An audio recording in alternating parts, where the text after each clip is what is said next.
அஸ்ஸலாமு அலைக்கும் வரஹ்மத்துல்லாஹி வபரகாத்துஹு. நபிகள் நாயகம் ஸல்லல்லாஹு அலைஹி வஸல்லம் அவர்கள் ஒவ்வொரு காலையிலும் இந்த அழகான துஆவை ஓதுவார்கள்.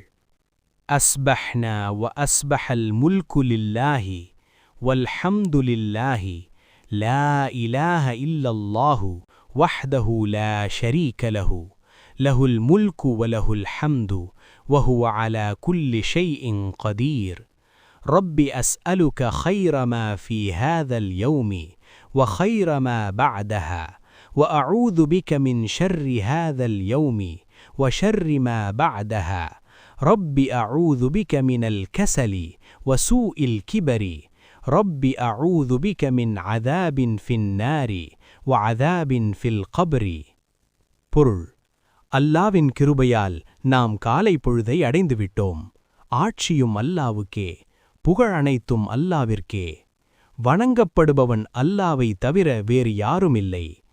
அவன் தனித்தவன், அவனுக்கு இணையில்லை. அவனுக்கே ஆட்சி உரியது, அவனுக்கே எல்லா புகழும் உரியது. அவனே ஒவ்வொரு பொருளின் மீதும் மிக்க ஆற்றலுடையவன். என் இரட்சகா, இந்நாளின் நன்மை மற்றும் இந்நாளானதற்குப் பிறகுள்ள நன்மையை உன்னிடம் நான் கேட்கிறேன். இன்னும் இந்நாளில் ஏற்படும் தீமை மற்றும் இந்நாளானதற்குப் பிறகுள்ள தீமையிலிருந்து உன்னை கொண்டு நான் காவல் தேடுகிறேன்.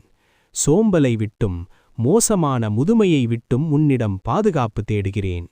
என் இரட்சகா, நரகத்திலுள்ள வேதனை மற்றும் கபரிலுள்ள வேதனையிலிருந்து உன்னிடம் நான் காவல் தேடுகிறேன்.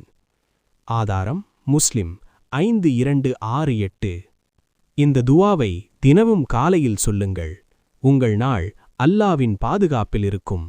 இந்த வீடியோ பயனுள்ளதாக இருந்தால் ஷேர் செய்யவும், பிடித்திருந்தால் லைக் அண்ட் சப்ஸ்கிரைப் பண்ணுங்க.